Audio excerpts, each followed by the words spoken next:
Baik, Assalamualaikum warahmatullahi wabarakatuh. Perkenalkan kami dari kelompok 6, mata kuliah studi kegiatan bisnis, di mana kami memiliki usaha yaitu mengenai atau nama Galamai dan Waji Aneka Rasa. Di mana untuk anggota kelompok itu, yang pertama yaitu saya sendiri, Windra Agustandra, dengan NIM 19059117. Yang kedua yaitu Yandra Pratama dengan NIM 19099118.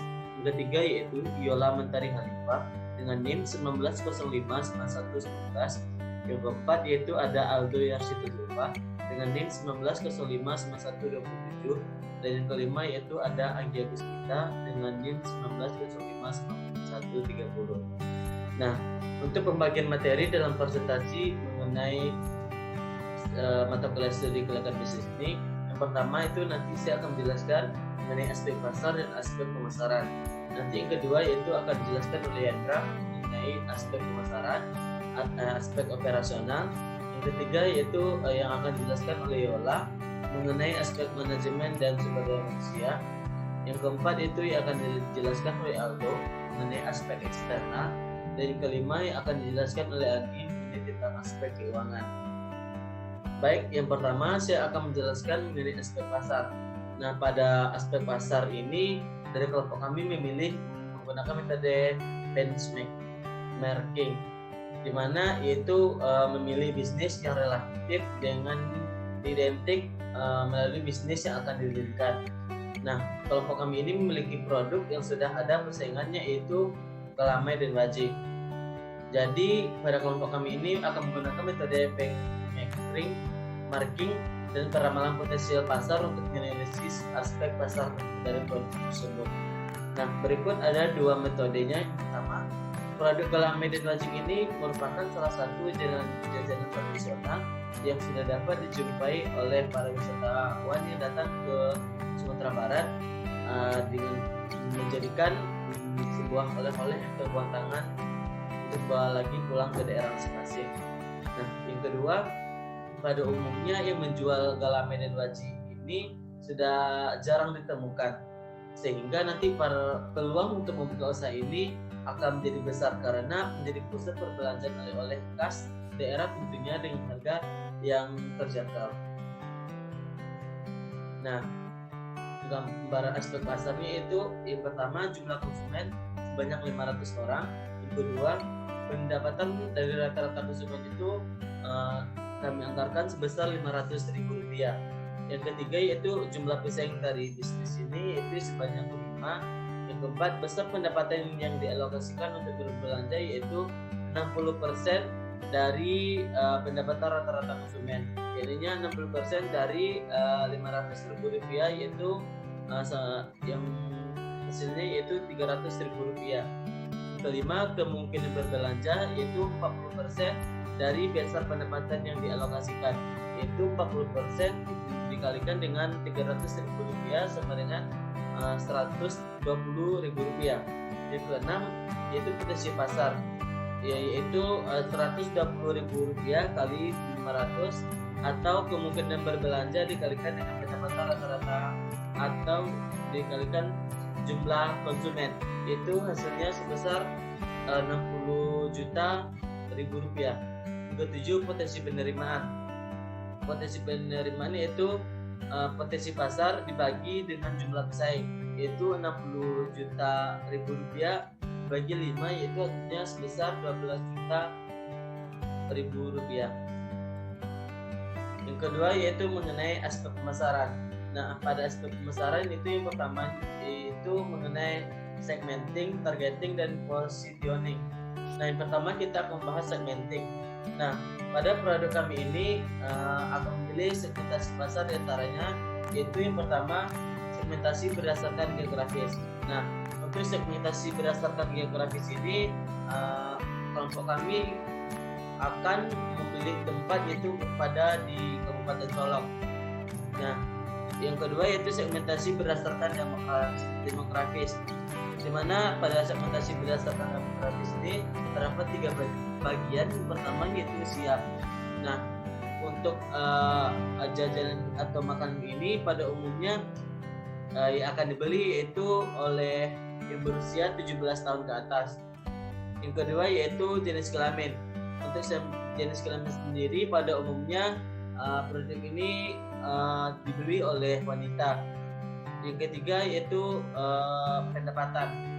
Nah, untuk pendapatan ini semua kalangan dapat membeli produk ini. Yang ketiga, segmentasi berdasarkan psikografis. Pada segmentasi ini terdapat satu yaitu kelas sosial.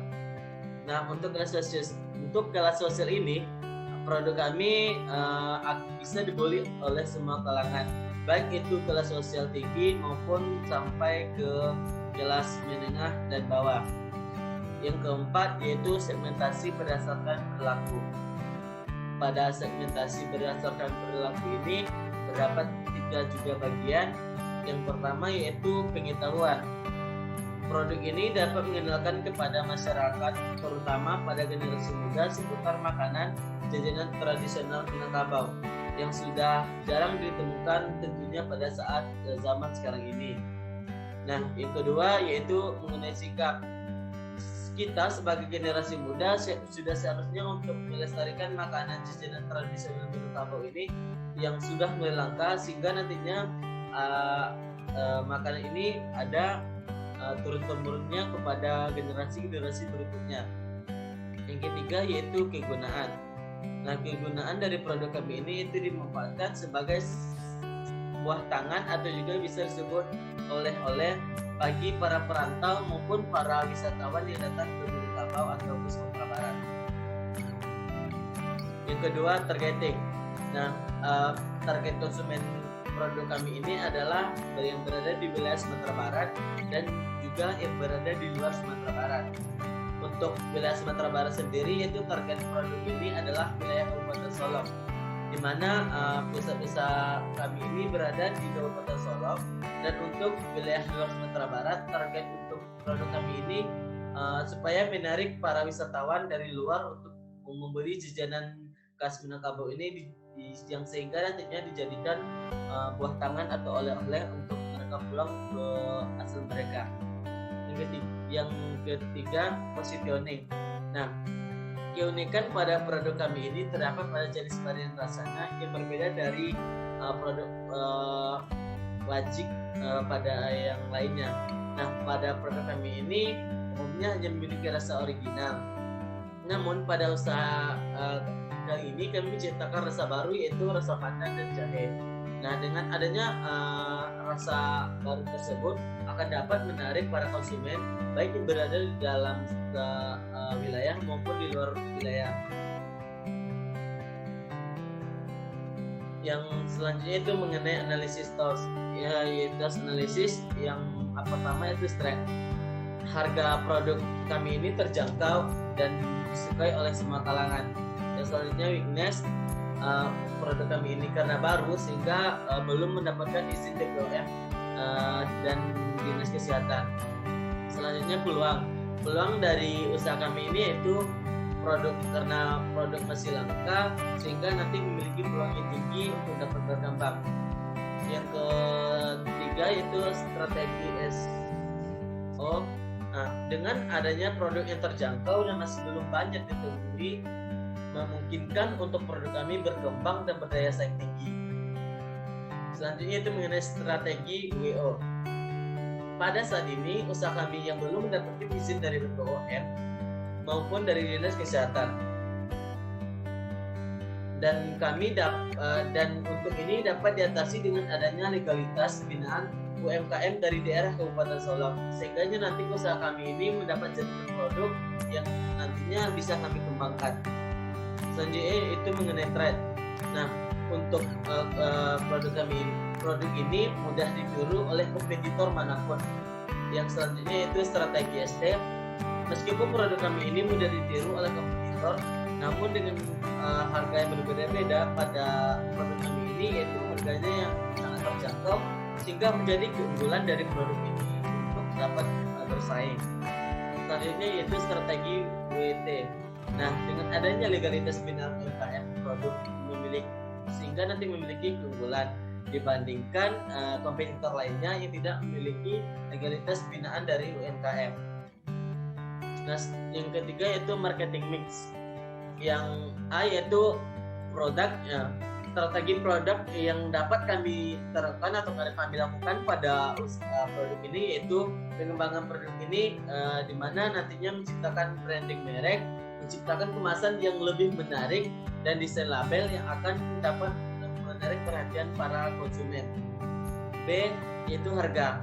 Untuk penetapan strategi harga yang dilakukan dalam pengembangan produk ini, yaitu kelompok kami menentukan harga produk yang murah dan terjangkau, sehingga nantinya jika harga murah dan terjangkau akan menjadikan daya tarik konsumen untuk membeli produk ini. C yaitu tempat. Untuk tempat, kami itu melakukan pengembangan produk ini, itu tempat berada di lintas jalan Sumatera, sehingga siapapun dapat dengan mudah mengakses produk, terutama bagi perantau dan pendatang dari luar Sumatera. Nah, yang terakhir yaitu mengenai promosi. Untuk strategi promosi ini, yaitu kami melakukan pengembangan produk berupa promosi produk melalui relasi dan orang-orang terdekat.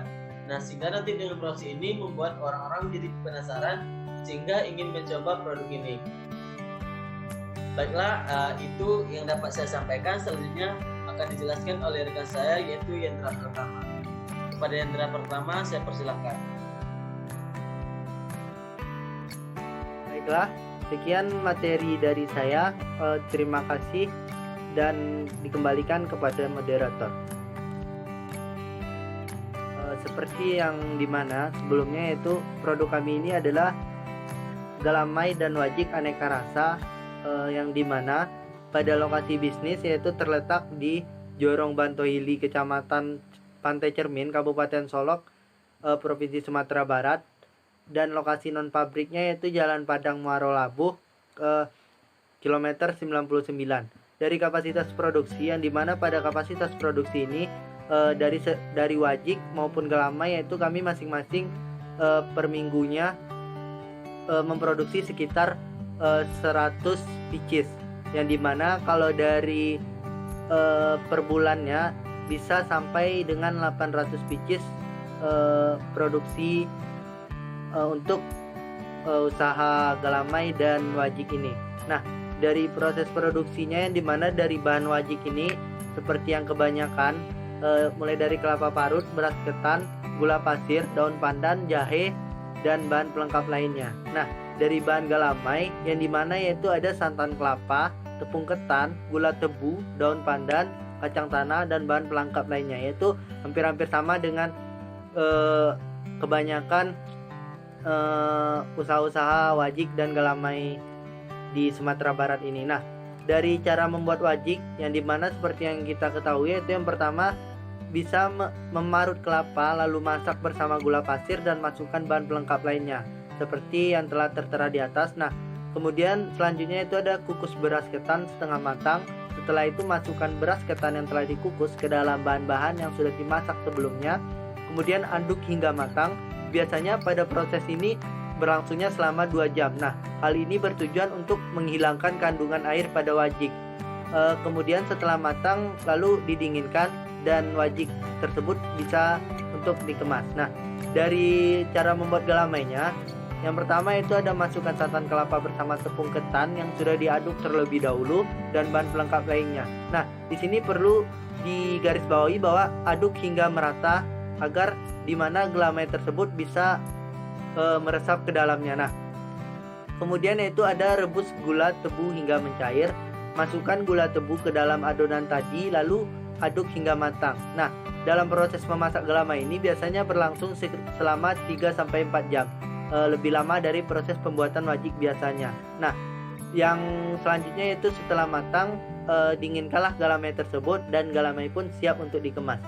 Untuk peralatan dan teknologinya yaitu seperti biasa disediakan kuali besar, wadah besar, meja, sendok pengaduk dari kayu, pisau, sendok timbangan, kemudian ada panci besar, telenan, dan bahan-bahan dapur lainnya. Nah, di mana teknologi di sini yang dipakai diantaranya alat pemarut kelapa. Untuk pemarut tersebut adalah mesin pembuat santan untuk membuat santan dan blender. Nah, dari layout usaha seperti yang kita ketahui, yang dimana pada bagian pintu pertama itu ada kasir, kemudian di setelah kasir itu ada meja 1 di sebelah kanan dari pintu, kemudian ada meja 3 di sebelah kirinya, dan dihadapkan dengan meja 2 di depannya. Nah, ini meja-meja ini adalah tempat untuk wadah produk-produk kami, yaitu wajik dan galamai tersebut. Nah, di bagian belakangnya itu seperti yang biasanya ada dapur. Nah, dari perencanaan kualitas, yang dimana pada perencanaan kualitas ini kami ada sekitar 7 langkah, yaitu yang pertama menjaga kualitas dari segi rasa produk, kemudian kami menjaga kebersihan tempat produksi dengan baik. Tentunya itu akan lebih menarik wisatawan ataupun konsumen untuk berbelanja di toko kami. Dan yang ketiga, memberikan pelayanan yang memuaskan untuk pelanggan, kemudian menjaga hubungan baik dengan reseller produk, kemudian membuat sistem perencanaan keuangan usaha, menjaga limbah produksi agar tidak mencemari lingkungan, dan yang terakhir adalah melakukan proses produksi sesuai prosedur yang berlaku di pabrik. Nah, baiklah, sekian materi dari saya. Terima kasih dan dikembalikan kepada moderator. Baiklah, perkenalkan, nama saya Yola Mentari Alifah dengan NIM 19059119. Di sini saya akan menjelaskan tentang aspek manajemen dan sumber daya manusia pada bisnis kami. Yang pertama yaitu perencanaan terkait dengan kegiatan utama. Bisnis yang kami pilih merupakan bisnis yang tergolong kepada bisnis oleh-oleh jajanan khas daerah, yaitu galamai dan gaji aneka rasa. Usaha yang dipilih juga merupakan usaha milik rumahan yang dikelola secara sederhana. Produk yang diproduksi merupakan salah satu produk jajanan yang sudah jarang ditemui di saat sekarang ini. Lokasi tempat memproduksi produk ini berada di salah satu daerah di Sumatera Barat, tepatnya di Jorong Batu Hilir, Kecamatan Cermin, Kabupaten Solok, Provinsi Sumatera Barat. Selanjutnya yaitu jenis aktivitas dan pengelompokan aktivitas. Dalam membagi jenis aktivitas, kami membaginya menjadi 4 fungsi sumber daya manusia dalam memenuhi kebutuhan sumber daya manusia, yaitu operasional, produksi, pengadaan, dan keuangan. Selanjutnya yaitu susunan kewenangan. Susunan kewenangan yang kami gunakan ada 4, yaitu yang pertama Departemen Keuangan. Departemen Keuangan yang bertugas untuk mengkoordinasi kegiatan usaha dan mencatat seluruh keluar masuknya uang dalam kegiatan keuangan. Yang kedua yaitu Departemen Produksi. Departemen Produksi yang bertugas untuk memberi arahan dan mengawasi pelaksanaan produk. Yang ketiga yaitu Departemen Pemasaran. Departemen Pemasaran yang bertugas untuk merencanakan pemasaran sebuah produk. Yang terakhir yaitu Departemen Pembeli. Departemen Pembeli bertugas untuk membeli perlengkapan produksi dan persediaan yang akan diperjualbelikan. Selanjutnya yaitu proses perekrutan dan kompensasi. Yang pertama, proses perekrutan. Untuk proses perekrutan ini kami memilih dua tahapan perekrutan, yaitu proses seleksi langsung menempatkan karyawan melalui skill pada bidang memasak produk, dan proses seleksi menempatkan karyawan melalui skill proses pengemasan. Pada tahap pemilihan karyawan pada bidang memasak, dibutuhkan karyawan yang mahir dan ahli dalam memasak produk dan memiliki tenaga yang ekstra karena harus memasak produk dengan waktu memasak 3 hingga 4 jam. Sedangkan karyawan dalam bidang pengemasan dibutuhkan karyawan yang mahir dan liga dalam pengemasan produk dan menjaga kebersihan produk. Yang kedua yaitu kompensasi. Untuk kompensasi langsung diberikan upah atau gaji sesuai dengan pekerjaan dalam kegiatan usaha.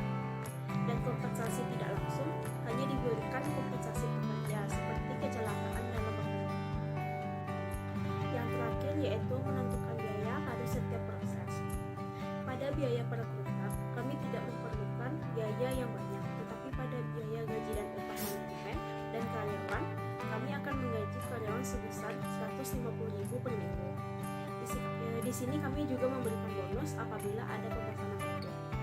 Dalam biaya pelatihan, kami tidak memerlukan pelatihan karena kami hanya mengandalkan pelatihan dan bimbingan dari karyawan yang sudah berpengalaman sebelumnya, sehingga ilmu yang disampaikan bisa turun-temurun pada generasi muda. Sekian dari saya. Selanjutnya yang akan disampaikan oleh Aldo. Kepada Aldo dipersilakan. Baik, Assalamualaikum warahmatullahi wabarakatuh. Perkenalkan, nama saya Aldo Yarsitulipa dengan NIM 190597. Baiklah, pada kesempatan kali ini saya akan menjelaskan tentang aspek eksternal dari produk yang ditawarkan di kelompok kami. Yang pertama yaitu aspek eksternal dari produk wajik dan gelamai aneka rasa. Yang pertama ada dampak ekonomi. Dari segi ekonomi, dengan adanya UMKM usaha wajik dan gelamai aneka rasa bisa menambah lapangan pekerjaan bagi warga yang tinggal di sekitar tempat usaha, hingga pendapatan warga tersebut bertambah. Yang kedua yaitu dampak sosial. Dari segi aspek sosial, pada UMKM ini jadi interaksi antara produsen dengan masyarakat yang tinggal di sekitar tempat usaha. Interaksi yang dimaksud adalah interaksi antara masyarakat yang menjadi karyawan di usaha UMKM ini. Aspek sosial lainnya yaitu menciptakan silaturahmi dengan para perantau yang berasal dari Solo yang sering menjadikan produk-produk usaha sebagai oleh-oleh, menjalin hubungan baik dengan pengecer yang mendistribusikan produk kepada konsumen. Selanjutnya yaitu aspek politik hukum. Dengan situasi COVID-19 pada saat ini, pemerintah membuat peraturan PPKM sehingga ini berdampak pada kegiatan masyarakat. Dalam hal ini khususnya berpengaruh kepada konsumen yang berasal dari luar daerah yang biasanya menjadi target pasar dari produk UMKM ini. Kebijakan pemerintah ini mengakibatkan berdampak buruk bagi keberlangsungan usaha sehingga omset usaha cenderung menurun dari sebelumnya. Selanjutnya yaitu aspek lingkungan hidup dan lingkungan industri. Aspek lingkungan hidup pada UMKM ini adalah memanfaatkan limbah dari produksi usaha. Seperti sabut kelapa dapat dimanfaatkan untuk budidaya tanaman hias, tempurung kelapa dapat dimanfaatkan untuk membuat berbagai kerajinan tangan. Ampas santan kelapa dapat dimanfaatkan untuk membuat kompos dan campuran makanan ternak. Aspek lingkungan industri pada UMKM ini adalah munculnya pesaing baru yang membuat produk yang sama, juga persaingan yang usaha yang sejenis yang sudah ada sebelumnya, sehingga terjadi persaingan yang ketat antara usaha untuk mendapatkan target konsumen. Selanjutnya yaitu aspek risiko bisnis. Dalam aspek risiko bisnis ada beberapa yang dihadapi oleh UMKM ini. Di antaranya yang pertama itu risiko finansial. Dikarenakan modal berasal dari pemilik usaha sehingga terjadi keterbatasan memproduksi produk dalam jumlah yang besar. Hal ini menyebabkan risiko dalam pengembangan bisnis. Yang kedua yaitu risiko operasional. Operasional ini menyangkut diantaranya tenaga kerja dan alat untuk memproduksi produk. Hal tenaga kerja, risikonya adalah kekurangan tenaga kerja terampil atau profesional, dikarenakan rata-rata karyawan yang mempekerjakan bukan berasal dari profesi. Dari segi alat produksi masih menggunakan alat yang manual sehingga risiko dalam keterbatasan produksi. Yang ketiga yaitu risiko reputasional. Dikarenakan brand produk UMKM ini belum terkenal sehingga produk belum dikenal luas oleh masyarakat. Risiko dalam pengemasan produk yang cacat mengakibatkan penilaian buruk dari konsumen yang juga dari segi cita rasa produk berbeda dari sebelumnya, mengakibatkan menurunnya mutu dari produk. Keempat yaitu risiko strategi. Persaingan produk makanan masa sekarang ini mengakibatkan produk UMKM ini jarang dikenal oleh generasi muda saat ini. Dikarenakan produk UMKM ini merupakan makanan tradisional yang sudah jarang ditemui. Untuk itu perlu strategi pemasaran yang mampu menjangkau seluruh kalangan sehingga produk dapat dikenal oleh semua orang. Sekian penjelasan materi dari saya. Selanjutnya akan dijelaskan oleh teman saya yaitu Anggia Gusmita. Pada Anggia Gusmita dipersilakan.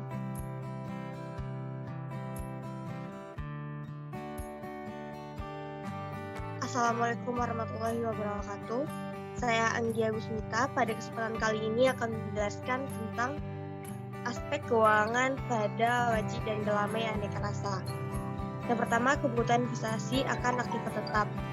Aktiva tetap dan penyusutan di mana terdiri dari beberapa item.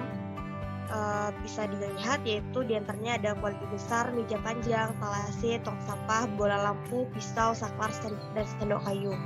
Di mana jumlah total dari aktif tetap dan penyusutan ini adalah sebanyak 2.875.000. Kemudian selanjutnya kita akan melihat pada kebutuhan investasi akan modal kerja, di mana produksi per hari itu dimaksimalkan sebanyak 100 pieces, di mana jumlah produksi per bulan itu dapat mencapai 30 hari pada 30 hari kerja itu mencapai 3.000 pieces. Nah, kemudian perhitungan modal kerja, di mana sewa tempat dibayar di muka itu biayanya 750.000, kemudian gaji karyawan itu sebanyak 100.000 per hari, kemudian air, listrik, plastik, sabun, kemudian juga ATK, di mana itu totalnya adalah 751.000, di mana kebutuhan investasi awal dapat diperoleh modal kerja itu 1.168.100 ditambah aktif tetap 2.875.000, sehingga total investasi awalnya adalah 4.043.100. Nah, sumber pendanaan itu dapat diperoleh dari modal sendiri sebanyak 14.500.000,